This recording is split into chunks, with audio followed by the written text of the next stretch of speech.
और देखिए ईरान की मिसाइलों से निपटने के लिए तैयार है इजराइल। लंबी दूरी की मिसाइलों को गिराने के लिए एरो सिस्टम, निचले स्तर पर आयरन डोम की तैनाती, मध्यम दूरी की मिसाइलों के लिए डेविड स्लिंग की तैनाती, ईरान की मिसाइलों से बचने के लिए कवच तैयार। 3 तरह की मिसाइलें, तीनों तरह की मिसाइलों को रोकने के लिए 3 तरह के एयर डिफेंस सिस्टम्स जिनकी रेंजेस अलग अलग हैं वो लगा दिए गए हैं। अगली खबर देखिए, ट्रंप नेतन्याहू की बैठक से तेहरान में हाई अलर्ट है। हाई अलर्ट मोड में ईरानी सेना, IRGC ईरान के एयर डिफेंस सिस्टम्स भी एक्टिवेट कर दिए गए हैं। हालांकि हमने देखा था कि ना तो हवाई हमला ना हवाई सुरक्षा, ये दोनों ही मजबूती नहीं दिखाई दी थी। कम से कम 12 दिनों की लड़ाई ने इस बात को बहुत जम के एक्सपोज कर दिया था ईरान के। लेकिन क्या इस बार उनमें से बहुत सारी दरारों को पाटने में ईरान कामयाब रहेगा? जनरल सिवाच, देखो, एक माननी पड़ेगी दिनेश, इस बार रूस ने इनको S-300, S-400 air defence system दिया है।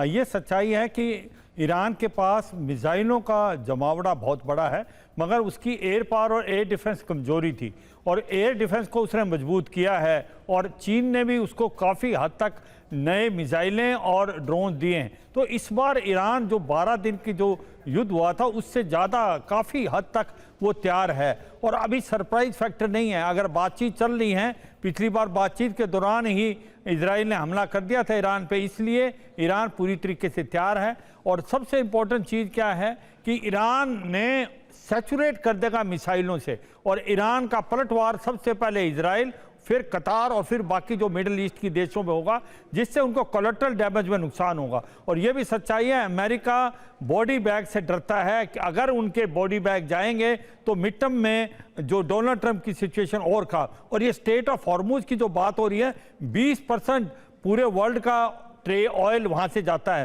तो आप देखें कि जो आज कीमतें $60 पर बैरल है, वो 100 से ज़्यादा चली जाएगी, तो आर्थिक भी नुकसान होगा। तो मुझे लगता है एक बहुत प्रेशर डाल रही हैं ये मुस्लिम कंट्री कि ये युद्ध ना हो, कि इसको बचाया जाए। और अमेरिका इस चीज़ को देख रहा है। मगर ये लड़ाई अगर होती है तो सच्चाई है ईरान को नुकसान होगा, मगर अमेरिका को भी काफ़ी नुकसान होगा। Iran is not Venezuela. जो वेनेजुला में हुआ एक रेड था, वो एक वेस्टर्न हेमिस्फीयर में एक छोटा देश था, वो उसके जो गार्ड थे वो बिक गए थे।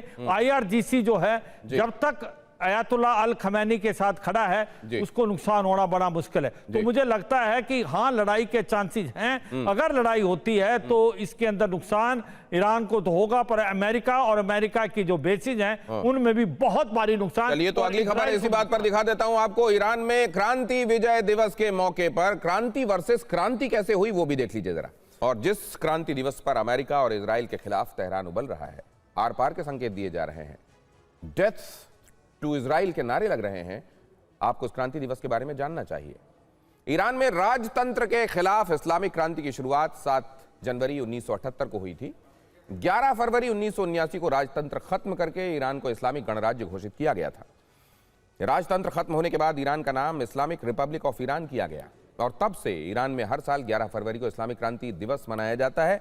इससे पहले 14 साल निर्वासित रहने के बाद अयतुल्लाह रूहुल्लाह ख़ुमैनी ने 1 फरवरी 1979 को तेहरान पहुंचकर अपनी मौजूदगी वहां पर दर्ज कराई, और बाद में वो ईरान के पहले सुप्रीम लीडर बने।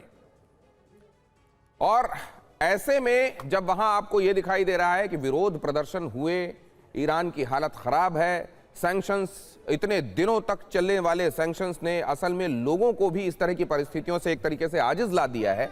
और वैसे में एक बड़ा तबका महंगाई के खिलाफ, वहां जीवन की दुश्वारियों के खिलाफ सड़क पर था। यहां पर समर्थन और विरोध में दोनों तरह के लोग अगर आपको सामने दिखाई दे रहे हैं, तो असल में ईरान के भीतर से क्या इशारे ईरान के लिए मिल रहे हैं? कार्तिकेय काले सर, देखिए, इस समय जो विरोधाभास चल रहा है ईरान की पॉपुलेशन में, वो स्वाभाविक है। इतनी बड़ी पीछे एजिटेशंस वगैरह हुए, उसमें कई लोग मरे हैं, तो खमेनेई के प्रति तो डेफिनेटली ईरान की एक सेक्शन ऑफ पॉपुलेशन में गुस्सा होगा ही। परंतु ये मानना भी बिल्कुल ही गलत होगा कि उस सेक्शन ऑफ पॉपुलेशन का इस समय कोई ज़्यादा जोर चल रहा है। देखिए, उसके ऑलमोस्ट 10-15 दिन हो गए हैं, और ऑब्वियसली जितना रिप्रेशन हुआ है, जितने लोगों को तोड़ा गया है, जितनी रिंग्स को तोड़ा गया है, और ये भी कॉमन नॉलेज है कि इसमें मोसाद और इजराइल का और यूनाइटेड स्टेट्स का भी बहुत बड़ा हाथ था ये सब करने में। वो स्टारलिंक वाला जो इशू हुआ है, उसके साथ everything has become very open. और सोशल मीडिया में तो यहाँ तक आया है कि इसमें यूनाइटेड किंगडम के स्पेशल एजेंट्स भी इन्वॉल्व थे।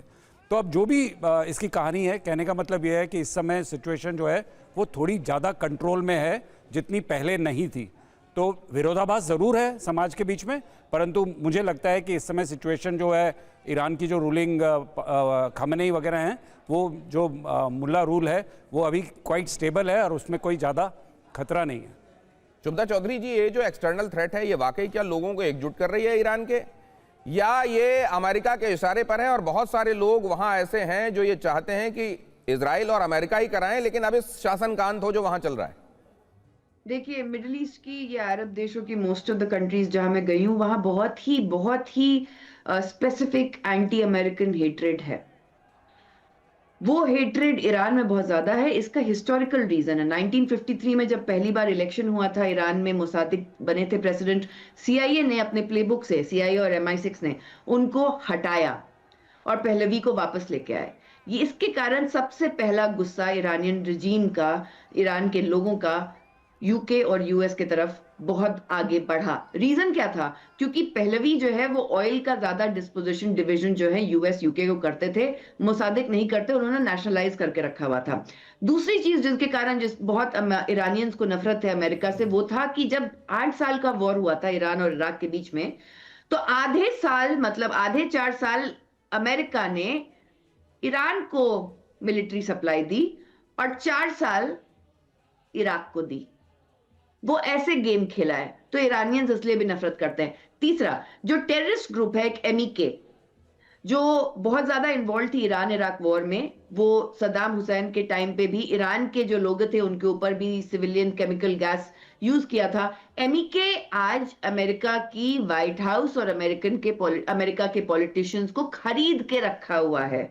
बहुत सारे पॉलिटिशियंस हैं, इसमें से सबसे इंपॉर्टेंट नाम लेना तो मैं भूल ही गई, senator Lindsey Graham. Senator Lindsey Graham वो वही सेनेटर हैं जो चाहते थे कि 500% इंडिया के ऊपर भी टैक्स लगे, टैरिफ लगे अगर रशिया के साथ ऑयल ले रहे हैं। वही चाहते हैं कि ईरान के साथ भी वॉर हो। और जहां तक रहा नेतन्याहू की बात, तो वो 1984 से बोल रहे हैं कि कुछ ही दिन दूर है ईरान एटॉमिक बॉम्ब बनाने से। तो ये नफरत की राजनीति जो है, हर ईरानियन, वो हो सकता है कि आपने ये बात भी कही थी, 400 450 किलोग्राम 500 किलोग्राम वाला जो एनरिच्ड यूरेनियम है, ये अफवाह है। क्या वैसा ही है ये जैसा वेपन्स ऑफ मास डिस्ट्रक्शन के बारे में हमने अमेरिका का हिसाब किताब देखा? ये भी आपके पास आएंगे तो समझेंगे। अमेरिका के उपराष्ट्रपति का बड़ा बयान, जेडी वांस ने खामेनेई हुकूमत को धमकी दी। वांस ने कहा ईरान की सत्ता जनता के हाथ में रहेगी, खामेनेई का भविष्य जनता तय करेगी। जेडी वांस ने कहा कि ये खामेनेई का मुस्तकबिल क्या होने वाला है, ये खामेनेई नहीं, वहां की जनता तय करेगी। अगर जनता के हवाले से कॉन्फिडेंस दिखाया जा रहा है महेश सचदेव साहब, तो वो बात की एंटी अमेरिका सेंटीमेंट वहां बहुत हावी है। क्या ये बात जेडी वांस को समझ में नहीं आती? मेरे ख्याल से वो समझने का नाटक कर रहे हैं, उनकी समझ में नहीं आता है। ईरान की परिस्थितियां बिल्कुल अलग हैं। वहाँ पर पिछले 47 साल में सत्ता का पूरी तरह से विकेंद्रीकरण हुआ है और जो थियोक्रेसी है और जो राजतंत्र है वो एक पैरेलल पिलर बन गए हैं। गार्जियन काउंसिल अलग है, सेना अलग है, IRGC अलग है और क्षेत्रीय स्वायत्तताएं अलग हैं। तो इन सब चीज़ों में जिस तरह से सत्ता का विभाजन हुआ है जी, उससे एक आयतोल्ला का भविष्य निर्धारण करना ही काफ़ी ना होगा। वहाँ पर सत्ता के कई लेयर्स हैं और इन लेयर्स में हर एक के साथ उनको डील करना, अमेरिका को डील करना बहुत मुश्किल होगा।